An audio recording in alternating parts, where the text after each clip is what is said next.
Hello guys, welcome back to our channel. நாம் இன்றைக்கி பார்க்க போகிறது என்ன அப்படின்னு பார்த்தீங்கன்னா, லாஸ் ஏஞ்சலஸ் அப்படின்ற ஒரு இடத்த பற்றி தான். எல்லாருக்குமே இப்போ ரீசெண்ட் டைமில் வந்துட்டு இந்த ஒரு கேள்வி, இந்த ஒரு நியூஸ் வந்து அதிகமாக வந்துட்டுருக்கும் அப்படின்னு நினைக்கிறேன். அதாவது லாஸ் ஏஞ்சலஸ் அப்படின்றது இது என்ன இடம் அப்படின்னு பார்த்தீங்கன்னா, அமெரிக்காவில் காணப்படக்கூடிய மிகப்பெரிய சிட்டியில் ஒரு இடம் தான் இந்த லாஸ் ஏஞ்சலஸ். ஸோ இதை பற்றி என்ன நியூஸ் வருது அப்படின்னா, வைல்ட் லைஃப் ஃபயர், அதாவது காட்டுத்தீ பற்றி கொண்டிருக்கு அப்படின்றது. இதில் வந்து நிறைய அப்டேட்ஸ் வந்து கொண்டிருக்கு. அதே சமயத்தில் இதில் நான் பார்த்த ஒரு சில விஷயங்கள் வந்துட்டு ரிலிஜன் சம்மந்தமான விஷயங்கள். அதாவது அதுக்கான காரணம் நான் வந்துட்டு பர்சனலாக அது வந்துட்டு அக்செப்ட் பண்ணுற மாதிரியான விஷயங்கள் இருக்குது. அதுதான் உங்க கூட இன்னைக்கு ஷேர் பண்ண போகிறேன். அதுக்கு முன்னாடி இந்த லாஸ் ஏஞ்சலஸில் எப்படி ஃபயர் வந்துச்சு, அப்புறம் வந்துட்டு இதுக்கான ரீசன் என்ன, இதில் என்னென்ன நடந்திருக்கு அப்படின்றத பார்க்க போகிறோம். ஃபர்ஸ்ட் நாம் பார்க்க போகிறது இந்த வைல்ட் லைஃப் ஃபயருக்கான, அதாவது காட்டுத்தீக்கான காரணம் என்ன அப்படின்றது தான். முதலாவது இதில் வந்து சொல்கிறாங்க என்ன அப்படின்னாக்கா, இந்த வருஷம், அதாவது இந்த அக்டோபர் லாஸ்ட் இயர் அக்டோபரில் இருந்து இந்த வருஷம் வரைக்கும், இந்த ஜனவரி வரைக்கும் பார்த்திங்க அப்படின்னா, அதாவது 0.16 இன்ச்சஸ் தான் மழை வீழ்ச்சி கிடைச்சிருக்கு தான். அதுவும் ஒரு காரணம். அணிந்துட்டு வறண்ட நிலைமையால் வந்துட்டும் இந்த காட்டுத்தீ பற்றக்கூடிய வாய்ப்புகள் ஏற்பட்டிருக்கலாம் அப்படின்னு சொல்லியிருக்கிறாங்க.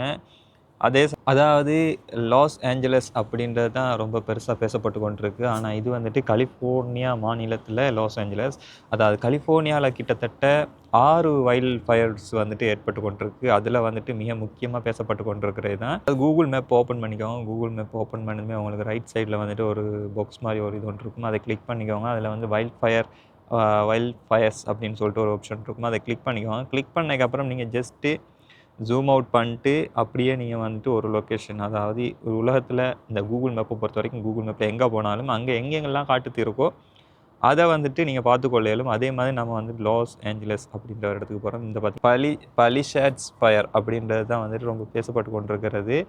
ஏன் அப்படின்னு பார்த்தீங்கன்னா, அந்த இடத்துல தான் நிறைய இடங்கள் வந்து பற்றப்பட்டு கொண்டிருக்கு. அதோட அப்டேட் பார்த்தீங்க அப்படின்னா, இன்றைக்கி, அதாவது இது வந்து ஆரம்பித்தது வந்துட்டு 2025 1ஆம் மாதம் 7ஆம் தேதி, சரிங்களா? 10 ஆரம்பிச்சிருக்கு, 10:30க்கு ஆரம்பிச்சிருக்கு.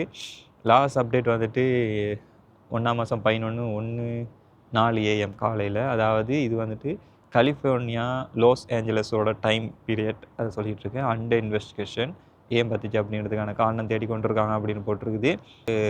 லாஸ் ஏஞ்சலஸோட ஷெரீஃப் அவங்களோட பேஜுக்கு போகிறோம். அங்கே வந்துட்டு வெப்சைட்டுக்கு போகிறோம். அங்கே வந்து பார்த்தீங்கன்னாக்கா ரீசெண்டாக நான் அப்டேட் ஒன்று பார்த்துருந்தேன்.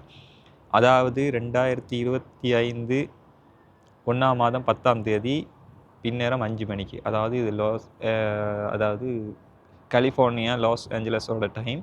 ஸோ இங்கே பார்த்திங்க அப்படின்னா கெனித் ஃபயர் பற்றி போட்டிருக்கிறாங்க. இதில் வந்துட்டு கிட்டத்தட்ட 1052 ஏக்கர்ஸ் வந்து பற்றப்பட்டிருக்குது. இதில் வந்துட்டு 50% கண்டெய்ன்மெண்ட் அப்படின்னு சொல்லி போட்டிருக்காங்க. அதாவது கண்டெய்ன்மெண்ட் அப்படின்னா என்னென்னு பார்த்தீங்கன்னா, ஒரு நெருப்பு பற்றிட்டு வருது அப்படின்னா அதை தடுக்கக்கூடிய அளவில் எந்த அளவுக்கு வந்துட்டு அவங்க வந்துட்டு பாதுகாப்பு வசதிகளை செஞ்சுருக்காங்க, மறைவில், அதாவது தொடர்ந்து பற்றிட்டு போகாமலுக்கு கட்டுப்படுத்துகிறாங்க அப்படின்றது தான் அது நோட் பண்ணோம். அந்த விதத்தில் பார்த்திங்கன்னா 50% நெருப்பை வந்து கவர் பண்ணியிருக்கிறாங்க அங்கிட்டு பற்றிட்டு போகாமலுக்கு. அதே சமயத்தில் இங்கே வந்துட்டு ஃபயர் ஃபைட்டர்ஸ் ஒர்க் பண்ணி கொண்டிருக்கிறாங்க அப்படின்ற இது போட்டிருக்கு. இது கிட்டத்தட்ட சின்ன ஒரு அமௌண்ட் தான். அதே நம்ம அடுத்த ஃபயர் அப்டேட் போனோம் அப்படின்னா, இது வந்துட்டு சரியாக 2025 1ஆம் மாதம் 10ஆம் தேதி காலையில் 8 மணிக்கு கலிஃபோர்னியா டைம் படி போட்டிருக்காங்க, லாஸ் ஏஞ்சலஸ் டைம் படி போட்டிருக்கிறாங்க. அதாவது கிட்டத்தட்ட 20,438 ஏக்கர்ஸ் வந்துட்டு பற்றப்பட்டிருக்குது, ஃபயர் ஆகி கொண்டிருக்குது. இதில் வந்துட்டு கண்டெய்ன்மெண்ட் 8% தான், அதாவது கண்ட்ரோல் பண்ணக்கூடியதாக இருக்குது. அதுக்கு மேலே அவங்களால போக முடியல. அந்தளவுக்கு இது இல்லை, என்ன சொல்கிறது, இது கண்ட்ரோல் பண்ணுறதுக்கான வசதிகள் இல்லைன்னு நினைக்கிறேன். இதே சமயத்தில் கிட்டத்தட்ட 3073 பர்சனல் வந்து அசைன் பண்ணப்பட்டிருக்கிறாங்க இந்த ஃபயரை வந்து கண்ட்ரோல் பண்ணுறதுக்காக வேண்டி. அதாவது ஃபயர் ஃபைட்டர்ஸ், அது அவங்கன்னு சொல்லிட்டு கிட்டத்தட்ட 3073 பேர் இதுக்காக வேண்டி வேலை செஞ்சு கொண்டிருக்கிறாங்க. அதாவது இரவு பகலாக வேலை செஞ்சு கொண்டிருக்காங்க அப்படின்னு சொல்லி போட்டிருக்குது. அதே மாதிரி டொபாங்கா, கன்யாஸ் ஏரியாஸ், அதே மாதிரி நிறைய இடங்களை விட்டு ஆக்கில் போக சொல்லியிருக்குது. அதே சமயத்தில் விண்ட் பற்றி, அதாவது காற்றினுடைய திசையை பற்றி இவங்களால் அறிஞ்சு கொள்ள முடியாததால் இதை கொஞ்சம் கட்டுப்பாட்டுக்குள்ளே கொண்டு வர கொஞ்சம் கஷ்டம் அப்படின்னு சொல்லி போட்டிருக்கிறாங்க. அதே மாதிரி கெனித் ஃபயரை பற்றின அப்டேட்ஸும் வந்துருக்குது. கெனித் ஃபயரை பற்றினது வந்துட்டு கிட்டத்தட்ட 2025 1ஆம் மாதம் 10ஆம் தேதி 8 மணிக்கு அப்டேட் ஆனது. இதுக்கு கிட்டத்தட்ட கெனித் ஃபயர் வந்துட்டு கிட்டத்தட்ட கண்ட்ரோலில் தான் இருக்குது. அதே சமயத்தில் பார்த்திங்க அப்படின்னாக்கா அந்த பலிசேட்ஸ் ஃபயர் அப்படின்றது தான் கொஞ்சம் கட்டுப்பாட்டை மீறி போய் கொண்டிருக்கு அப்படின்னு சொல்லலாம். ஏன்னா அதை வந்து 8% தான் அவனால் கண்ட்ரோல் பண்ணக்கூடியதாகவும் இருக்குதான். ஸோ இன்னொரு இதில் வந்துட்டு பார்த்தா அதுக்காக வேண்டி எத்தனை பேர் வந்துட்டு ஒர்க் பண்ணி கொண்டிருக்காங்க. அதாவது லாஃப்ட் அப்படின்ற இதில் இருக்குது. அதுவும் லாஸ் ஏஞ்சலஸோட ஒஃபிஷியல் பேஜ் தான். அதில் போய்ட்டு பார்த்திங்க அப்படின்னாக்கா ஜனவரி 10, 2025 காலையில் பின்னேரம் 7 மணிக்கு போட்டிருக்கிறாங்க. New evacuation order, this area was evacuation warning now immediate evacuation order. அதாவது ஒரு சில இடங்களில் எவெகேஷன் ஆர்டர் போட்டிருக்கிறாங்க. அதாவது எல்லாருமே அதை சுற்றி இருக்கக்கூடிய நிறைய பேருக்கு வந்துட்டு கொடுத்துருக்கக்கூடிய தகவல் என்னென்னாக்கா ரெடி செட் கோ, அதாவது ரெடி ஆயிருங்க, எப்போ வேணாலும் போகிறதுக்கு தயாராக இருங்க அப்படின்ற மாதிரி. ஸோ இப்போது வந்துட்டு ஏன் பின்னால் போகிறோம், அப்டேட்டில் வந்துட்டு பின்னால் போய்கிட்டு இருக்கோம் அப்படின்னு பார்த்தீங்கன்னாக்கா, இப்போ இந்த நியூஸில் தான் வந்துட்டு எந்தளவுக்கு ஆட்கள் எந்தளவுக்கு ரிசோர்ஸஸை வந்து யூஸ் பண்ணிகிட்ருக்காங்க அப்படின்றத பற்றி போட்டிருக்கு. அதாவது red plug parking restriction remain in effect until, அதாவது இது போட்டிருக்கு. தேர் ஆர் 3073, அதாவது 3073 பர்சனல் வந்து யூஸ் பண்ணப்பட்டு கொண்டு இருக்காங்க. அதே மாதிரி 350 என்ஜின்ஸ் வந்து யூஸ் பண்ணிகிட்ருக்காங்க. 54 க்ரூஸ் வந்து அதில் வேலை பார்த்துட்ருக்காங்க. 23 ஹெலிகாப்டர்ஸ் யூஸ் பண்ணப்பட்டு கொண்டிருக்கு. 54 டோசஸ் யூஸ் பண்ணப்பட்டு கொண்டிருக்கு. 57 வாட்டர் டெண்டர்ஸ் யூஸ் பண்ணப்பட்டு கொண்டிருக்கு. 57 others assign to this fire அப்படின்னு போட்டிருக்காங்க. இத்தனை ரிசோர்ஸை யூஸ் பண்ணியும் அந்த ஃபயரை கண்ட்ரோலில் கொண்டு வர முடியலை அப்படின்றது ரொம்ப வருத்தத்துக்குரிய ஒரு விஷயம்தான். அதே மாதிரி பார்த்திங்கன்னா சூப்பர் ஸ்கூப்பர் கியூபெக் அப்படின்ற ஒரு ஃப்ளைட் அப்படின்னு நினைக்கிறேன். அதாவது Quebec 1 was struck by a civilian drone அப்படின்னு போட்டிருக்கு. அதாவது இது என்னென்னா ஒரு ஃப்ளைட் அப்படின்னு நினைக்கிறேன், ஏர்க்ராஃப்ட், சரிங்களா. அது வந்துட்டு ஒரு சிவிலியன் ட்ரோனை எழுப்புனதில் அதில் இதாகி அது வந்துட்டு யூஸ் பண்ண முடியாத ரிப்பேரில் இருக்குது அப்படின்ற மாதிரி போட்டிருக்கிறாங்க.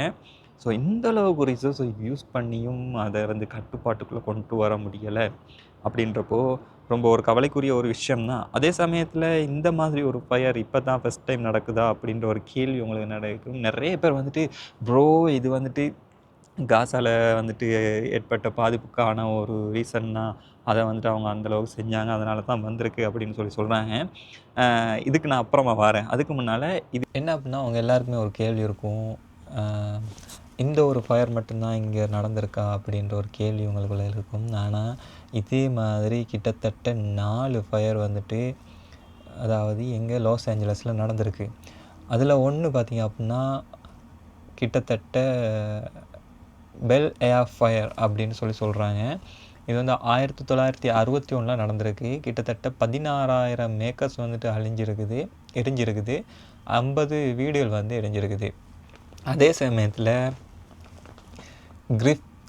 கிரிஃபித் பார்க் ஃபயர் அப்படின்னு சொல்லிட்டு ஒன்று ஏற்பட்டிருக்குது. இது 1933 ஏற்பட்டிருக்குது. அதாவது this historic fire burn around 47 acres. அதாவது இது வந்துட்டு கிட்டத்தட்ட 47 ஏக்கர் தான் எரிஞ்சிருக்கு.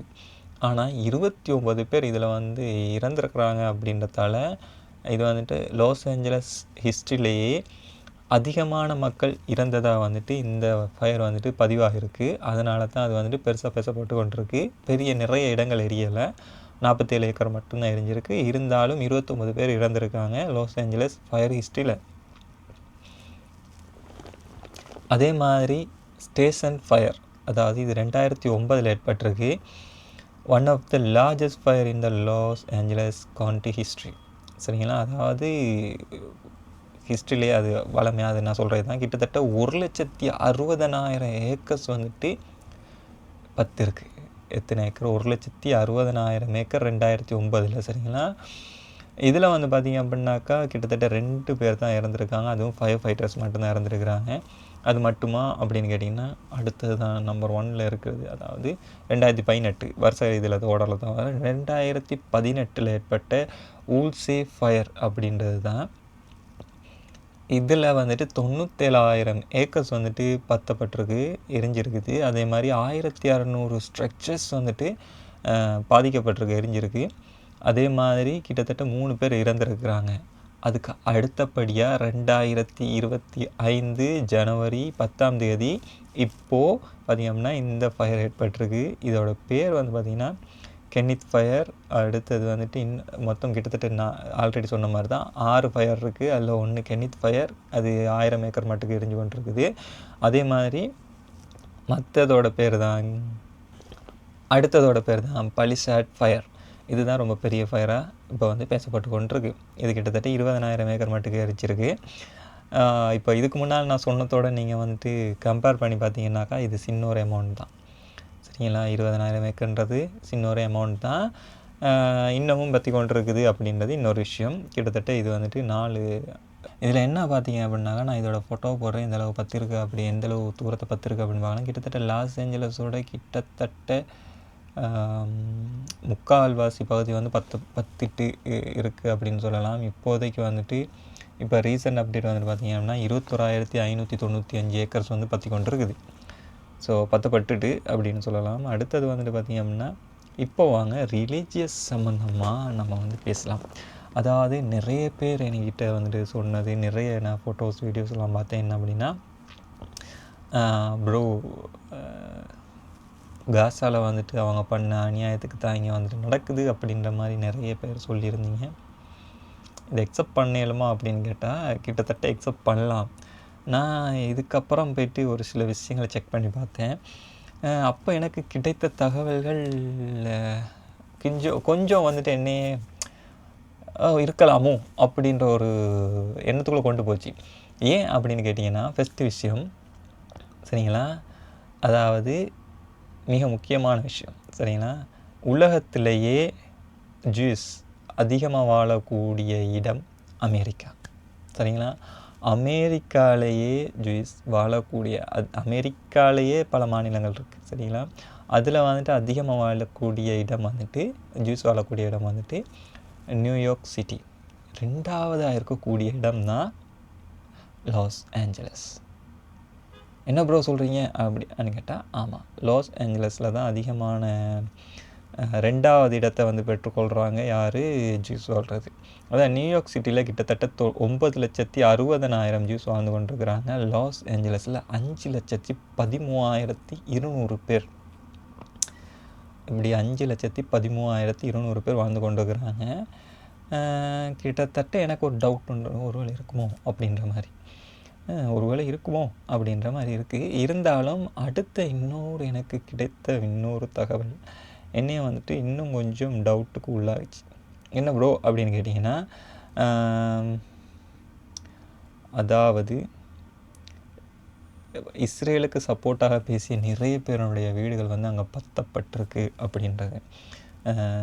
அதாவது என்ன சொல்கிறது, இந்த போர் சமயத்தின் போது இஸ்ரேலுக்கு ஆதரவாகவும் பலஸ்தீன் மக்கள் அழிக்கப்பட வேண்டும் அப்படின்னு பேசப்பட்ட நிறைய செலிப்ரிட்டிஸோட வீடுகள் அங்கே பத்தப்பட்டிருக்கு அப்படின்றதும் இன்னொரு டவுட்டான ஒரு விஷயம் தான். அதே மாதிரி இன்னொரு விஷயம் என்ன அப்படின்னு பார்த்திங்கன்னா, லாஸ் ஏஞ்சலஸில் ஏற்பட்ட ஃபயர்ஸும் கிட்டத்தட்ட பலஸ்தீனில் இஸ்ரேல் வந்து போர் கான்ஃப்ளிக்ட் ஏற்படுத்தின இதையும் ஒப்பிட்டு பார்க்கும்போது கிட்டத்தட்ட இங்கே நடந்து பலஸ்தீனில் நடந்து கிட்டத்தட்ட ஒரு 4 வருஷம் கழிச்சு இல்லாட்டி 3 வருஷம் கழிச்சு இல்லாட்டி அதே டைமுக்குள்ளுக்க இங்கே வந்துட்டு நெருப்பு பற்றிருக்கு லாஸ் ஏஞ்சலஸில் அப்படின்றதும் கிட்டத்தட்ட கொஞ்சம் அப்படி இப்படி மிஸ்மேட்ச் ஆகினாலும் நம்ம எப்படி சொல்கிறது, மெச் பண்ணி பார்த்தோம் அப்படின்னா இருக்குமோ அப்படின்ற மாதிரி இருக்கும்.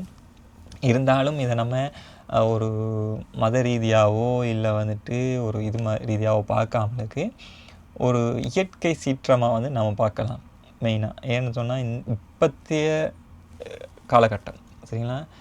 அடுத்து மத ரீதியாக பார்க்குறேன் அப்படின்னா ஜஸ்ட் நான் வந்துட்டு ஒரு இது சொல்கிறேன் என்ன அப்படின்னா, இப்போது மத ரீதியாக பார்க்குறோம், அங்கே வந்துட்டு நடக்குது அப்படின்னா இது இங்கே செஞ்சதுக்காக நீங்கள் நடக்குது அப்படின்னு பார்த்தீங்கன்னா, மற்ற இடங்களில் ஏற்படக்கூடிய பூமி அதிர்ச்சி அப்புறமா வந்துட்டு மற்ற இயற்கையான அர்த்தங்கள் எல்லாத்தையும் வந்துட்டு மத ரீதியாக நம்ம பார்க்கல. அது இயற்கையோடையும் முக்கியமான ஒரு விஷயமாக சொல்லக்கூடியது தான் உலக அழிவினுடைய அடையாளமாகவும் நம்ம பார்க்க வேண்டியதாக இருக்குது சரிங்களா. இந்த இடத்துல அங்கே நடந்துச்சு இங்கே நடக்குது அப்படின்றத பார்க்குறத விட்டுட்டு உலக அழிவு நடக்க போகுது முஸ்லீமாக நம்ம வந்துட்டு அதை வந்துட்டு பிலீவ் பண்ணணும். சரிங்களா? உலக அழிவு நடக்க போகுது, நாம் அதுக்கு எந்தளவுக்கு ரெடியாக இருக்கோம் அப்படின்றத யோசித்து பார்த்துருக்கோமா என்னைக்காச்சும்? இல்லை. அங்கே இப்போ ஒவ்வொரு அடையாளங்களும், அதாவது முஸ்லீமாக நீங்களும் இப்போ ஒரு முஸ்லீம் பார்த்து கொண்டிருக்கீங்க அப்படின்னா உங்களுக்கு தெரிஞ்சிருக்கும் உலக அழிவினுடைய அடையாளங்கள். சரிங்களா? இப்போ அந்த அடையாளங்கள் கொஞ்சம் கொஞ்சமாக நடந்து கொண்டு இருக்குதே, நம்ம அதுக்கு ரெடியாக இருக்கோமா, நம்ம அதுக்கு தயாரா அப்படின்ற கேள்வி வந்துட்டு நமக்குள்ளே இருக்கா அப்படின்னா இல்லை. நானும் ரெடி இல்லை, நீங்களும் ரெடி இல்லை.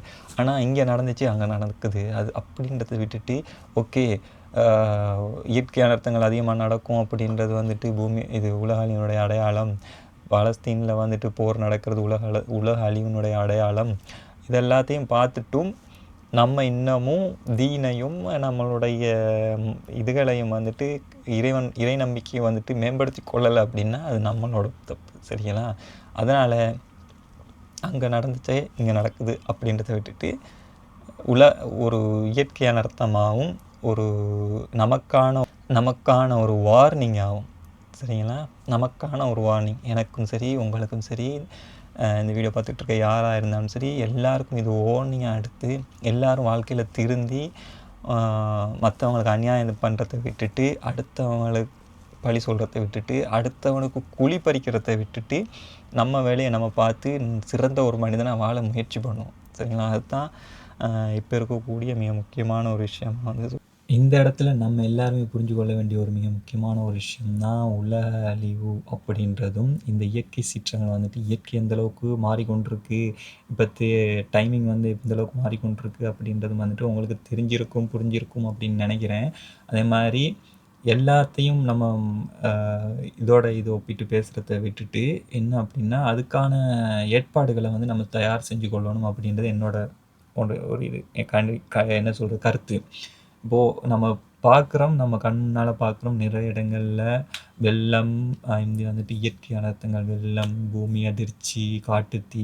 இப்போது நான் வந்துட்டு கூகுள் மேப்பில் நான் உங்களுக்கு காட்டினேன் எப்படி காட்டுத்தீயை பார்க்குறது அப்படின்னு சொல்லிட்டு. சரிங்களா? அதே இதை நீங்கள் வந்துட்டு செக் பண்ணி பாருங்கள். உலகத்தில் எவ்வளவு இடங்கள் வந்து காட்டுத்தீயால் பற்றி கொண்டிருக்கு அப்படின்றது உங்களுக்கு வந்து பார்க்கக்கூடியதாக இருக்கும்.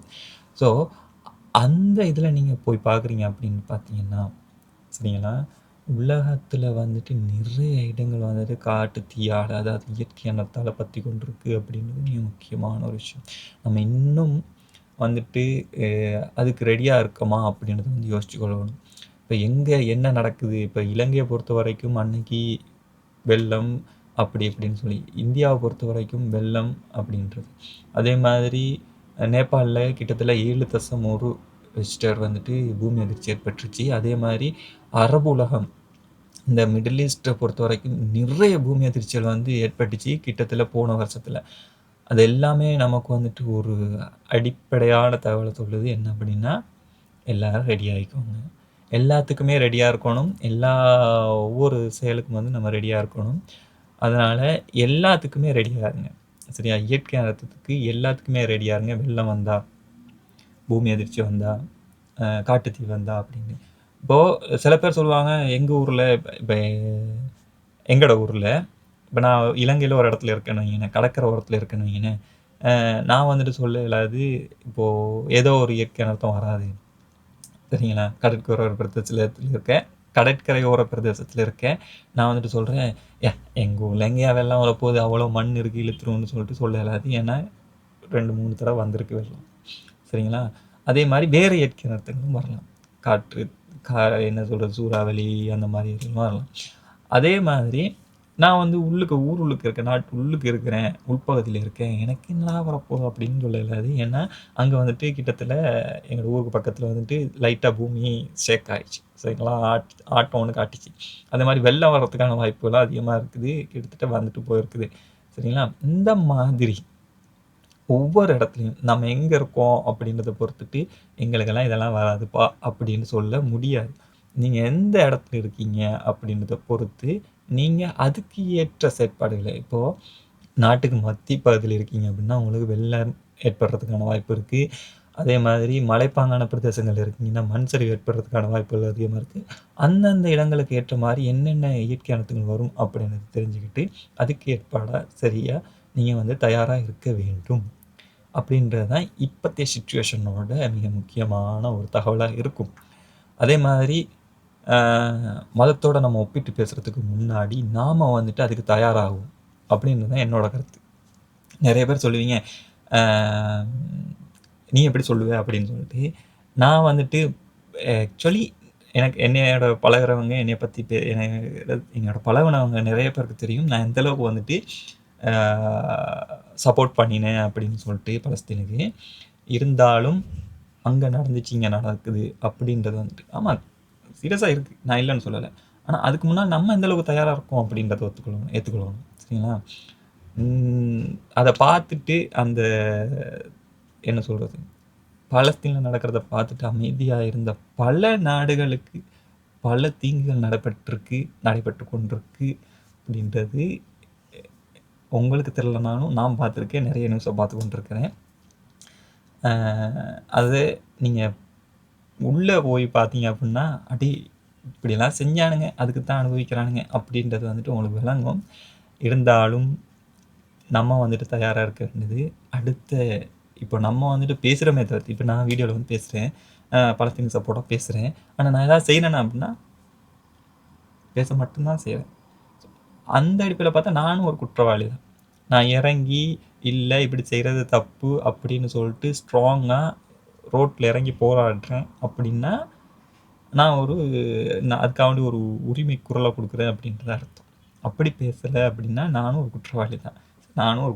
அக்செப்ட் பண்ணிக்கொள்கிறேன். நான் இன்னொருத்தரோட பேசுகிறதாலேயோ இல்லை ஃபேஸ்புக்கில் ஸ்டேட்டஸ் போடுறதாலேயோ இல்லை வாட்ஸ்அப்பில் ஸ்டேட்டஸ் போடுறதாலேயோ எந்த பயனுமே நடக்க போகிறது இல்லை சரிங்களா. ஆனால் மேலே ஒருத்தன் இருக்கிறான், அவன்கிட்ட வந்துட்டு அதை பொறுப்பை கொடுத்துட்டோம் அப்படின்னா இப்போ நம்ம பார்க்கக்கூடிய காட்சிகள் மேலும் மேலும் நடக்கும் அப்படின்றது தான் மிக முக்கியமான ஒரு விஷயம். நான் இன்னும் ஓப்பனாக பேசவே இயலாது, பேசக்கூடிய நாட்டில் இல்லை. அதனால் ஸோ நம்ம வந்துட்டு அடுத்த வீடியோவில் பார்க்கலாம். அதுக்கு முன்னால் என்னென்னா எல்லோரும் ரெடி ஆகிக்கோங்க, எல்லாத்துக்குமே தயாராகுங்க அப்படின்றது என்னோடய கருத்து. லாஸ் ஏஞ்சலஸில் இன்னும் காட்டுத்தீ வந்து கட்டுப்பாட்டுக்குள்ளே கொண்டு வரப்படலை. ஏன்னு சொன்னால் அவங்கள்ட்ட அந்தளவுக்கு ரிசோர்ஸஸ் இல்லை. ஏன்னா எல்லையை தாண்டி போயிடுச்சு, கட்டுப்பாட்டை மீறிடுச்சு சரிங்களா. 8% தான் அவங்களால கண்ட்ரோல் பண்ணப்பட்டிருக்குது. அதாவது 100% அவங்க கண்ட்ரோல் பண்ணால் மட்டும்தான் அது வந்துட்டு கை கொடுக்கும். முடிஞ்ச வரைக்கும் எல்லாரையும் வந்துட்டு அந்த இடத்த விட்டு வெளியில் போக சொல்லி கொண்டிருக்கிறாங்க. பார்க்கலாம் என்ன நடக்குது, என்ன அப்டேட் அப்படின்னு சொல்லிட்டு பார்க்கலாம். நான் சொன்ன மாதிரி இப்போ நான் வந்துட்டு ஒரே அப்டேட் தந்துகிட்டு இருக்கலாமா அப்படின்னா இல்லை, எனக்கு வேலை இருக்குது, நான் பார்க்கணும். அப்படின்றப்போ நான் உங்களுக்கு எப்படி அதோட அப்டேட் பார்க்குறதுன்றதை நான் உங்களுக்கு காட்டிட்டேன் சரிங்களா. அதே மாதிரி நீங்கள் போய்ட்டு உங்களுக்கு இந்த இதில் வந்துட்டு அப்டேட் தெரிஞ்சுக்கொள்ளணும் அப்படின்னா ஜஸ்ட் அந்த வெப்சைட்டுக்கு போங்க, அதாவது கூகுள் மேப்புக்கு போங்க.